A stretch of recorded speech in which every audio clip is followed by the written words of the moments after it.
يوتيوبرز مغاربة يتألقون في الكوديفوار. تتسم المغرب بثقافة غنية وروح مضيافة تتجلى في تعاملهم الجميل مع الآخرين. قاد يوتيوبرز مغاربة رحلة ملهمة إلى الكوديفوار، حيث عكست تفاعلهم الإيجابي تأثيرهم كسفراء للتضامن والفهم.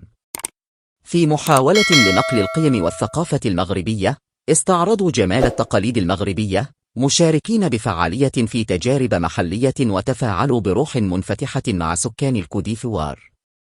كرمهم وتواضعهم تجلى في تواصلهم القوي مع الكوديفاريين، حيث أظهروا احتراما كبيرا للثقافة المحلية.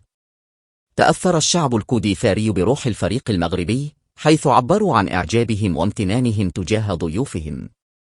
هذه الزيارة أظهرت أن التواصل الإيجابي يمكنه بناء جسور الفهم والتعاون بين الشعوب. تأكيدا للتأثير الإيجابي لهذه الرحلة، انطلقت وسائل التواصل الاجتماعي بتفاعل كبير حول هذه الزيارة، مما أضفى مساهمة إيجابية على سمعة المغرب وروحه الطيبة.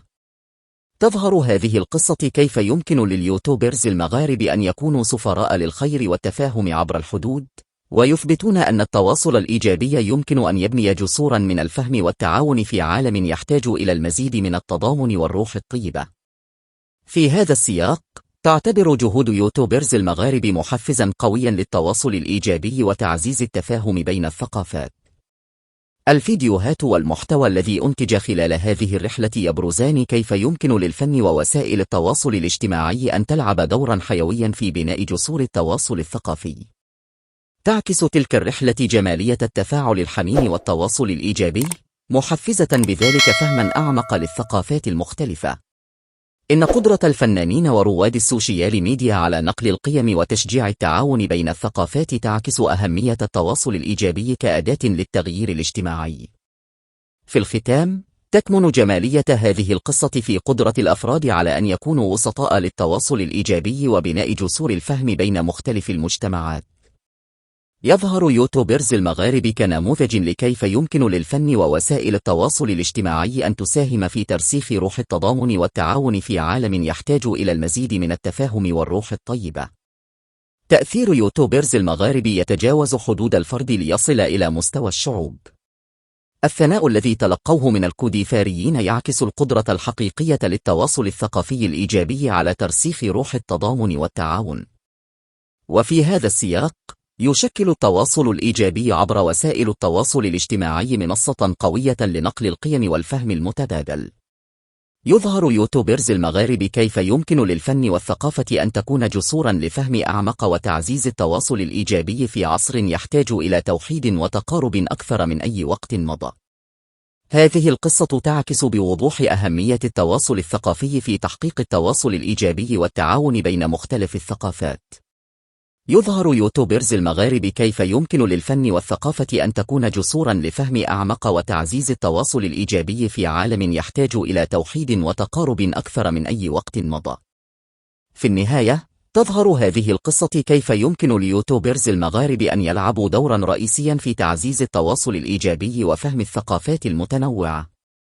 بفضل رحلتهم إلى الكوديفوار، أصبحوا ليس فقط محفزين للتغيير الاجتماعي، ولكن أيضا سفراء للتضامن والتعاون، يظهرون أن التواصل الإيجابي يمكن أن يكون أداة قوية في تحقيق التفاهم والسلام.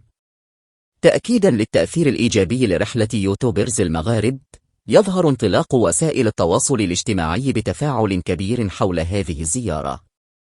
تداول المستخدمون مقاطع الفيديو والصور التي تعبر عن الروح الإيجابية والتواصل الحميم الذي تميز به يوتيوبرز المغارب. هذا التفاعل يعزز فهم الناس للتنوع الثقافي ويسهم في تكوين رؤى إيجابية حول التواصل بين مختلف المجتمعات. تكمن جمالية هذه القصة في القدرة على تحفيز التواصل والفهم المتبادل، حيث يظهر يوتيوبرز المغارب كنموذج يلهم الأفراد على التفاعل بإيجابية مع الثقافات المختلفة. يعكس التواصل الإيجابي الذي عرضوه في الكوديفوار أهمية بناء جسور الفهم وتعزيز الروح الإيجابية في علاقاتنا اليومية. إن هذه القصة تعتبر استمرارا لرحلة التواصل الإيجابي، وتشير إلى الأثر البناء الذي يمكن للأفراد والمحتوى الإيجابي أن يحققانه في تعزيز الفهم والتضامن. يتحدث هذا المثال عن قوة الفن ووسائل التواصل الاجتماعي في تشكيل تجارب إيجابية وتعزيز التفاهم الثقافي في مجتمعاتنا المتنوعة. في ختام هذه القصة، يظهر يوتيوبرز المغاربة كأبطال يسهمون في تكوين مستقبل أكثر تضامناً وتفاهماً. يشجعون الأفراد على استكشاف الثقافات المختلفة بروح مفتوحة وتحفيز التواصل الإيجابي الذي يمكن أن يكون مفتاحاً لتحقيق التغيير الإيجابي في العالم.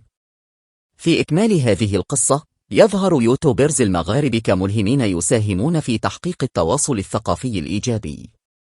رغم التحديات التي تواجه العالم اليوم، تظل رحلتهم إلى الكوديفوار مثالاً حياً على كيف يمكن للفن ووسائل التواصل الاجتماعي أن تكون قوة دافعة للتواصل الإيجابي وبناء جسور الفهم.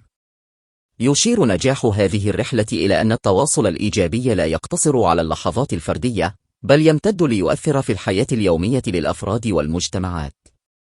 يعزز يوتيوبرز المغاربة قيم التفاهم والتضامن، مكنين بذلك الشباب والجمهور لاعتبار التنوع الثقافي ثروة وليس